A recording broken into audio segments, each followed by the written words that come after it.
Tudo joinha? Você está em Quadrinhos e Retângulos? Este é o seu canal de impressões de leitura e se você gosta de pensar de outras formas, você está no lugar certo. E hoje é dia de nós continuarmos os nossos comentários sobre a saga do Demolidor. Já estamos quase no final e hoje vamos comentar o volume 8. Pessoal, a edição anterior terminou com a queda do Demolidor e dos seus amigos do interior no mundo inferior do Mephisto, como você pode ver o meu comentário aqui no link que eu vou deixar, tá? E é aí que cada um deles se encontra agora vivendo o seu inferno particular separadamente. Então, quer dizer, todos caíram no mesmo inferno do Mephisto e cada um vai viver agora o seu inferno particular.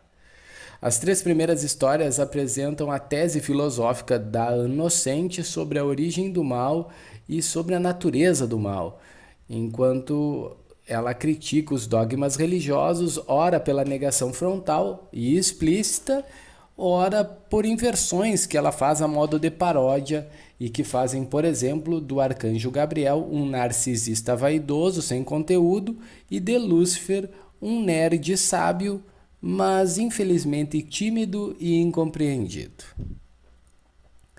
Nocente vai criticar também a imposição de padrões de beleza pela moda e pela publicidade, as concepções machistas e econômicas egoístas que aprisionam os homens, assim como as diferentes formas de idolatria criadas pelas próprias religiões para controlar as pessoas. Isso sempre do ponto de vista dela, obviamente. Aliás, parece que a opinião da Inocente é assim: o inferno é uma invenção usada como forma de controle social. Um detalhe interessante é que na Biblioteca do Inferno, que aparece lá na página 20, estão livros de pensadores franceses tais como Sartre, que postulavam um existencialismo meio psicanalítico e marxista, que dizia que a humanidade estava condenada a ser livre e que, no final das contas, o inferno são os outros. Mas também tem livros lá do Camus, que era amigo do Sartre, mas opositor ideológico ferrenho dele.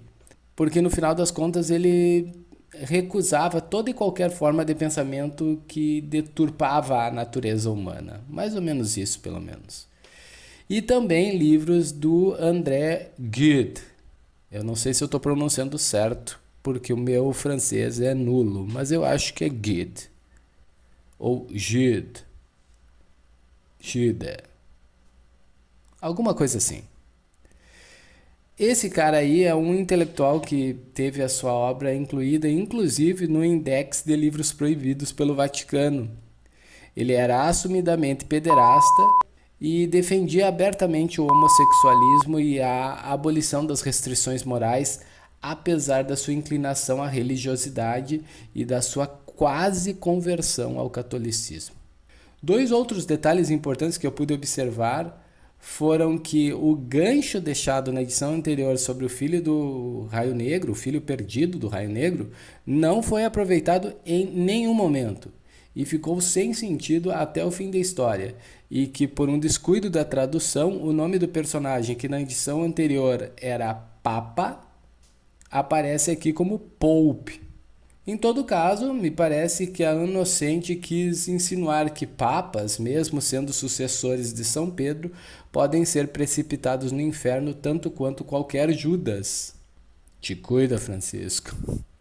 Bem, o fato é que, apesar de todas as possibilidades de reflexão filosófica, a trama toda é bem fraca, tem furos e não empolga. E nem mesmo um ato totalmente inesperado no final ou a participação meteórica do surfista prateado conseguem salvar esse verdadeiro bolo abatumado aqui.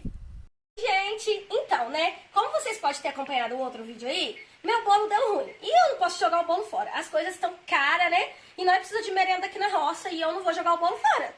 Aliás, se tem uma coisa que a Inocente não sabe fazer é aproveitar as participações especiais de outros heróis que sempre aparecem e que parecem que vão ter uma atuação marcante e decisiva, mas que fazem apenas pequenas pontas e ficam parecendo perdidos ou idiotas.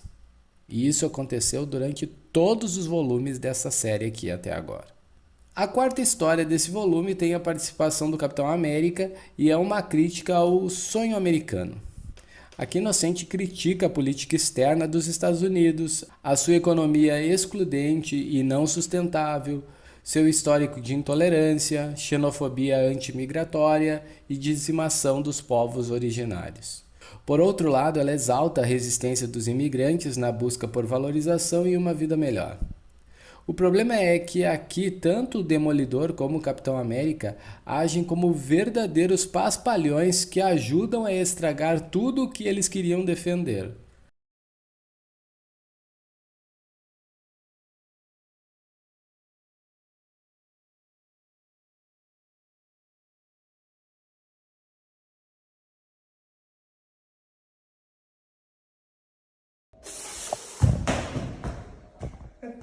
Ou seja, é uma verdadeira piada e eu não sei como é que ela não foi demitida.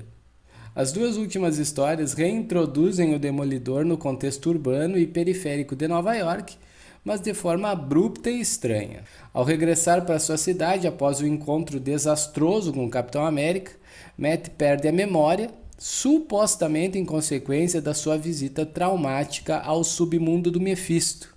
E isso é muito estranho porque só ele sofre essa consequência, os outros que estavam com ele lá no inferno não sofrem nada disso e enfim, e ficam para trás. Acontece que o Matt passa a viver na rua enquanto um ladrão se apossa do uniforme de Demolidor e começa a cometer crimes que deixam a população confusa sobre a atuação do herói da Cozinha do Inferno.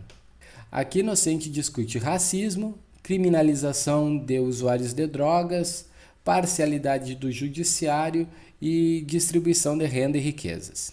Enfim, esse me pareceu o volume mais fraco até aqui, apesar do teor interessante dos temas levantados no roteiro.